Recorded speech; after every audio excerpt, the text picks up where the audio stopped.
Até hoje eu não me lembro se eram 30 ou 60 comprimidos de anfetamina que eu tomei.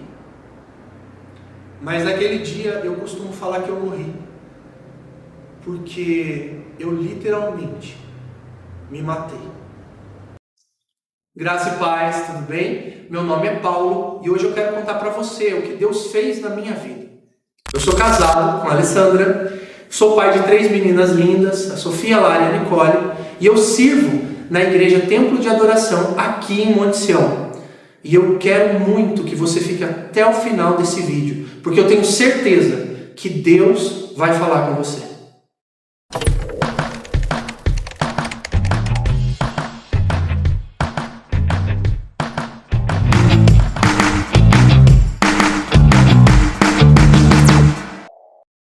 O testemunho que eu vou contar hoje para vocês não é todo o meu testemunho. É apenas um pedaço do que aconteceu comigo. Muita gente, eu acredito, que passa pelo que eu passei. E eu orando, falando com o Espírito Santo, quando eu recebi esse convite, eu senti no coração de compartilhar isso com você que está assistindo. Você pode estar passando por essa situação ou conhecer alguém que está passando por isso. Mas para eu contar o meu testemunho, eu preciso que você entenda como foi um pouco da minha vida. Eu não vou contar toda a minha vida e eu vou resumir o máximo possível para não ficar cansativo para vocês. Mas eu garanto que Deus vai falar com vocês até o final desse vídeo. Eu nasci em 1988 e desde o dia do meu nascimento eu fui marcado. Eu fui oferecido para o diabo no dia que eu nasci. E eu não estou dando glórias a ele aqui, porque ele roubou uma boa parte da minha infância principalmente. Eu me converti cedo, com 14 anos, mas até os meus 14 anos eu fui marcado de formas que a maioria das pessoas que sabem choram ou não entendem, ou isso transforma a vida das pessoas de uma forma ruim para sempre. Eu fui muito rejeitado, passei por abuso, tanto físico quanto emocional, perdi tudo que eu construí durante toda a minha vida. Todas as vezes que eu construí alguma coisa, eu perdia. Todas as vezes que eu conquistava alguma coisa, eu perdia. Isso com 14 anos de idade. Eu sempre tive uma mente um pouco mais diferente, digamos assim, das outras pessoas. Então, com 14 anos de idade, eu já estudava e via coisas que pessoas da minha idade não entendiam. Então, eu acabei construindo algumas coisas durante a minha vida que muita gente acha que é difícil alguém naquela fase ter. Minha primeira empresa mesmo eu tive com 15 anos e eu tive 7 empresas no total. Quebrei em todas, mas aprendi em todas. Até eu chegar onde eu estou hoje, eu passei por muita coisa. E eu sei que muita gente que está me ouvindo passou por muita coisa também. A infância de uma pessoa, ela é crucial para o que a pessoa vai ser quando crescer. E a minha foi marcada por muita coisa que me dói até hoje, que eu não posso contar em vídeo, porque podem ter crianças assistindo. Mas a coisa que mais me doeu foi a rejeição pela minha família. Não toda a minha família, mas parte dela, da minha família por parte de pai. Por um fato que aconteceu, que eu também não posso falar aqui, porque tem muita gente sensível, isso pode ser gatilho. Fato é que eu fui marcado a minha vida inteira, desde o dia do meu nascimento. E tudo que eu construía era destruído. Com 15 anos eu tive minha primeira empresa, com 19 anos eu tive outra empresa, com 18 anos eu tive outra empresa, e eu sempre tive essa visão empreendedora, devido ao fato de crescer na família onde eu cresci, que é uma família que incentiva a busca pelo dinheiro, incentiva a busca por ser alguma coisa. Mas voltando um pouco, aos 14 anos eu me encontrei com Jesus. No final dos meus 14 anos, foi num momento muito conturbado. Com 14 anos eu tinha destruído a minha casa inteira. Foi em dezembro de 2002, dia 7 de dezembro de 2002. Eu tinha destruído minha casa inteirinha. Eu tirei a privada do banheiro de casa num soco, num acesso de raiva que eu tive por causa de uma coisa que aconteceu. E eu tive que ser dopado com calmante pela minha mãe. E a minha família toda já tinha se convertido a Jesus, menos eu. Eu estava relutante. E naquele dia ia ter um culto aqui na cidade de Monte Sião, num bairro chamado Tijuco Preto, na casa de um irmão da igreja, que tem uma garagem grande, e veio um pastor chamado Daniel Mota naquele lugar. E a minha mãe me levou para lá. Eu estava à base de calmante, bem grog, e quando eu cheguei lá eu comecei a ficar irritado e muito nervoso, e eu comecei a acordar dos calmantes que ela tinha me dado, por conta da presença de Deus naquele lugar. Hoje eu sei que é a presença de Deus, mas naquele dia eu não tinha entendido. E no final do culto minha mãe pediu, eu fui segurando, me seguraram, e quando a minha mãe pediu para o pastor e falou: por favor, ora por ele. Ele pôs a mão na minha cabeça, e ele já tinha visto muita coisa ali. A hora que ele pôs a mão na minha cabeça, ele repreendeu todos os demônios que estavam me assolando naquele dia e estavam me atormentando naquele dia. E do nada, como se fosse um estalo, eu acordei e eu falei: eu quero esse Jesus. Ali eu me converti, aceitei a Jesus, e num prazo de 2 meses eu tinha sido batizado com o Espírito Santo, batizado nas águas, já fazia parte da equipe de intercessão, e me aprofundei no mistério que é o Espírito Santo, que hoje eu falo, e com todas as palavras, ele é o meu melhor amigo. Se não fosse ele, eu não estaria aqui hoje. O Espírito Santo me conduziu numa vida de fé e de busca a Deus muito grande, e muitas promessas foram me dadas, promessas que eu sei que muita gente já ouviu também. Você vai ter um ministério, você vai crescer, você vai ter, você vai fazer, você vai isso. Mas toda promessa passa pelo teste do tempo. E o tempo, ao mesmo tempo que é o nosso amigo, ele é nosso inimigo. O tempo de Deus é diferente do tempo dos homens.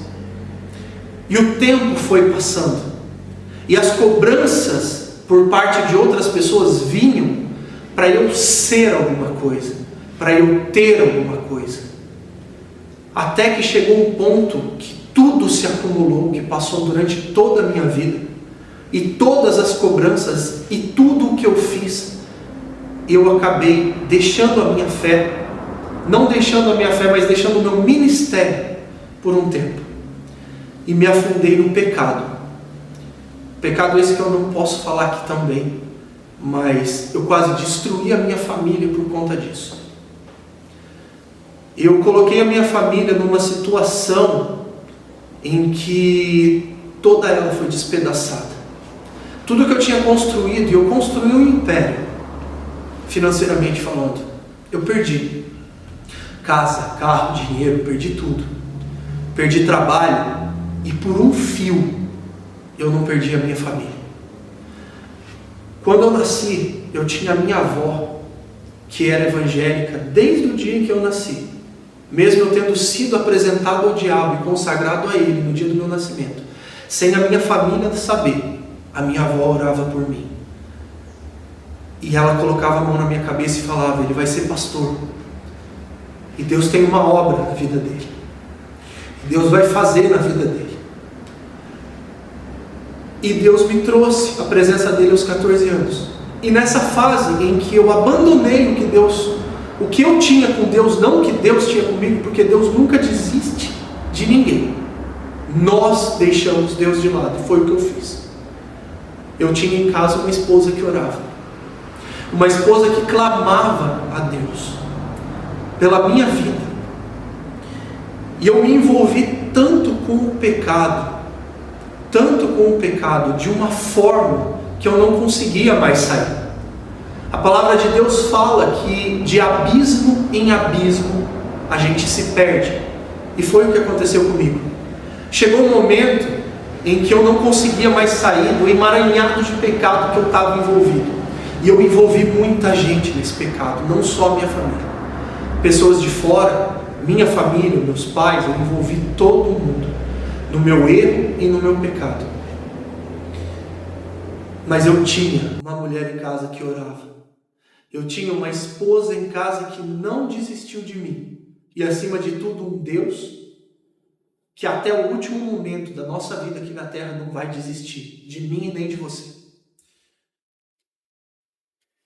Fato é que eu estava vendado, destruindo a minha família. Até o dia que eu fui resgatado. Mas não foi fácil o meu resgate. Eu cheguei em um nível que eu estava tão preso ao meu erro, que a única forma de eu me libertar disso foi a morte. Literalmente a morte. Eu peguei meu carro, fui até um condomínio não, um loteamento, que ficava próximo da minha casa. Um lugar onde me encontrariam fácil. Até hoje eu não me lembro se eram 30 ou 60 comprimidos de anfetamina que eu tomei. Mas naquele dia eu costumo falar que eu morri. Porque eu literalmente me matei. Eu tomei os comprimidos. Enquanto eles estavam fazendo efeitos no início, eu mandei mensagem para todos os meus familiares. Me despedindo, pedindo perdão de tudo que eu podia ter feito, de tudo que eu tinha feito. Mas eu não falei que eu estava me matando. Mas a minha esposa se ligou disso na hora. E ela entrou em contato com uma missionária, amiga nossa, que faleceu ano passado, Deus levou ela. E essa missionária, no telefone com ela, começou a orar. E a minha esposa tentava ligar para mim e eu não queria atender ninguém, porque eu realmente queria ver o fim da minha vida naquele momento, por não ver mais como que ela poderia continuar. Mas Deus é um Deus de segundas chances. Deus é um Deus que restaura, Deus é um Deus que tira do fundo do poço. O pecado nunca é a vontade de Deus. Mas a palavra de Deus fala que onde abundou o pecado vai superabundar a graça de Deus. E naquele momento, a missionária falou para Alessandro, minha esposa, liga para ele que ele vai te atender. Faziam 3 horas que eu tinha tomado os medicamentos e eu já estava apagando. Naquele momento eu estava apagando e ela me ligou. Na hora que ela me ligou, eu não sei como e eu não sei por que eu atendi o telefone. E na hora que eu atendi o telefone e ouvi a voz dela, eu vomitei. Mas já faziam 3 horas que eu tinha ingerido os comprimidos. Eu não sei como que eu não morri. Depois disso, foi um processo de restauração, foi um processo de eu voltar para Jesus, foi um processo de perdão, eu pedir perdão e eu me perdoar. Só que foram tantas as coisas que eu fiz, que eu acabei entrando numa depressão profunda. E essa depressão me consumiu e eu não queria mais viver. Eu ainda estava em processo de restauração. Nós perdemos tudo que nós tínhamos, casa, carro, dinheiro, tudo. E voltamos para Monte Sião. Nós morávamos em São Paulo. E voltamos para Monte Sião. Eu comecei a fazer um tratamento psiquiátrico. O meu psiquiatra, de tão impressionado com o que estava acontecendo comigo, as sessões dele duravam de 2 a 3 horas. E eram constantes as sessões, com medo de eu fazer alguma coisa contra a minha vida. Ele queria me internar. Ele queria de todas as formas que eu fosse internado, porque ele não via como que eu ia me manter vivo. Mas Deus tinha um outro plano para mim. A minha esposa ainda orava. E todos os traumas que eu tinha na minha infância, eu contei dos meus traumas e da rejeição por parte da família do meu pai, porque isso fez parte do meu processo de adoecer e também de cura. Meus pais, morando em Ubatuba, vieram para cá para me cuidar. Foi um processo de 4 meses em depressão profunda, que eu fiquei psicótico. E quando eu tinha minhas crises, Saía sangue do meu nariz, da minha boca e até dos meus olhos. Eu tenho uma foto aqui, não sei depois se eles vão colocar na edição, mas eu tenho uma foto de como eu fiquei em uma das vezes. E estava cada vez pior. Até um dia que eu cheguei e falei, eu não vou mais em psiquiatra nenhum. Deus é o médico dos médicos. E Ele sabe tudo. E eu quis restaurar minha vida com Deus. Entramos num processo de oração, clamor a Deus, durante 4 meses pela minha vida. Eu, minha mãe, minha esposa. E nos últimos dias o meu pai veio. Quando meu pai estava aqui, a gente nunca teve uma proximidade. Ele trabalhou em São Paulo a vida inteira e a gente morou aqui em Monte Sião. E ele nunca foi um pai presente e nem aquele pai carinhoso. Ele é um pai que nunca deixou faltar nada, sempre trabalhou. Ele é um homem de coração maravilhoso. Mas ele teve um tratamento mais ríspido do pai dele, e o pai dele também com o pai dele tiveram esse tipo de tratamento. E ele não sabe, até hoje ele não sabe muito como tratar com muito amor e carinho. E ele nunca me chamou de meu filho. E naquele dia, na última vez que eu tive uma crise, e foi a mais severa de todas, que eu sangrei pelos olhos,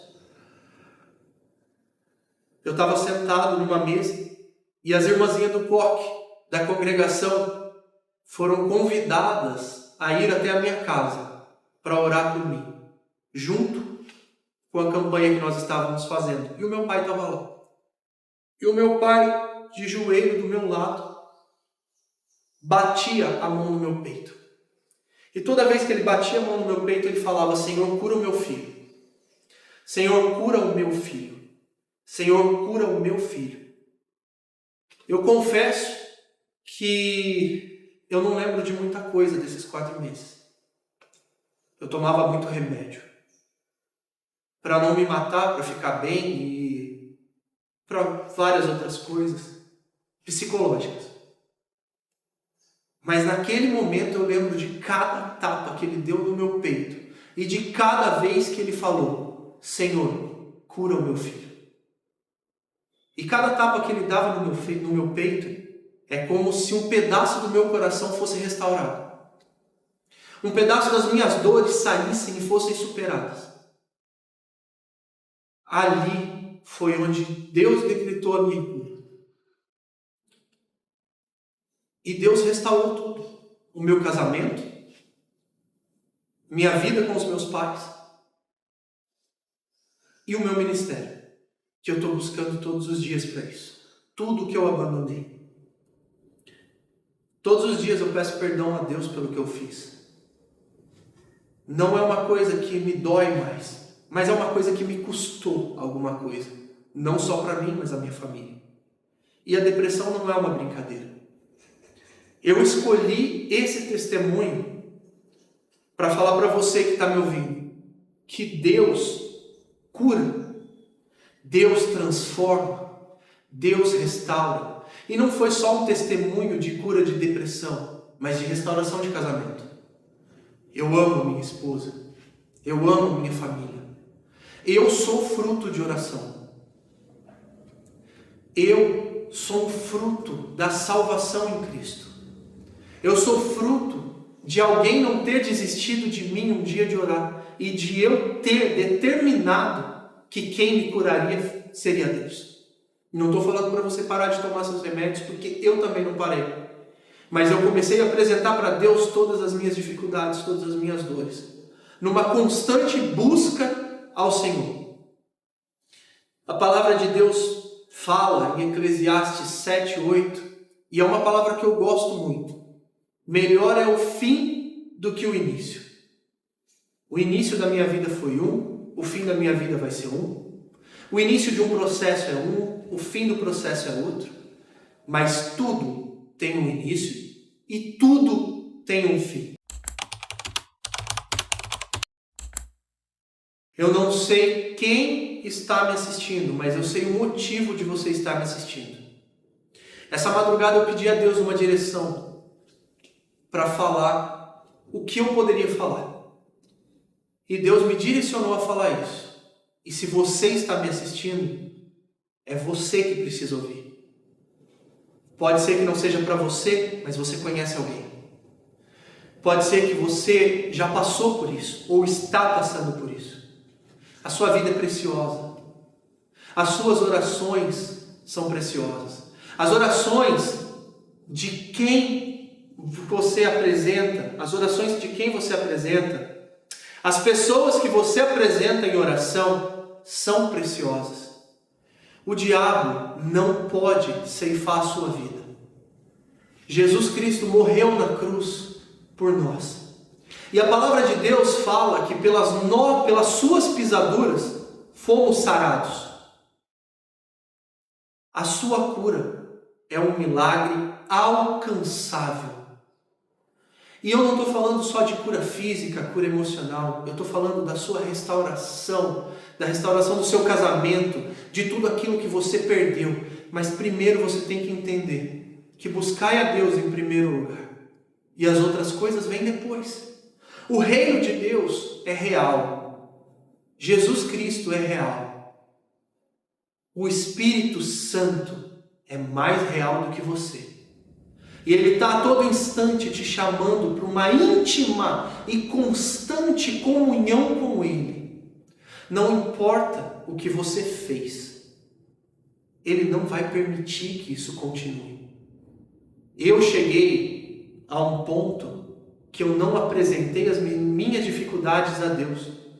Eu quis colocar um ponto final na minha vida por não ver saída. Mas Deus, em sua infinita misericórdia e graça, não permitiu que isso acontecesse. E Ele me resgatou dos braços do diabo.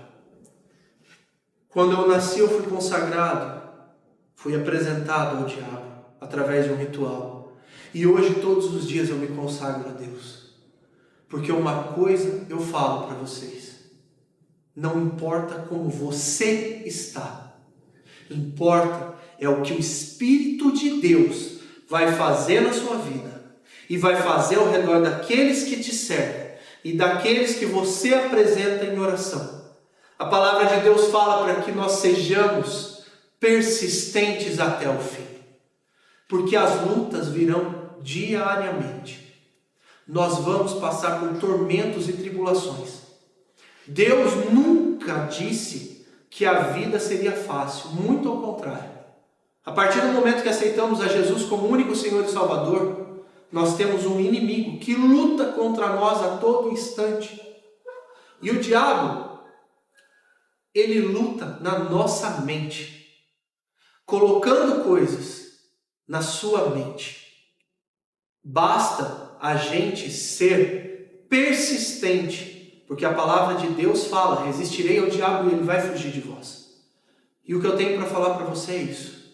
Persista, resista. E eu vou falar uma coisa: você não tem força, porque o ser humano não tem força. A palavra de Deus fala que Ele nos ajuda em nossa fraqueza. Dobra teu joelho aonde você estiver.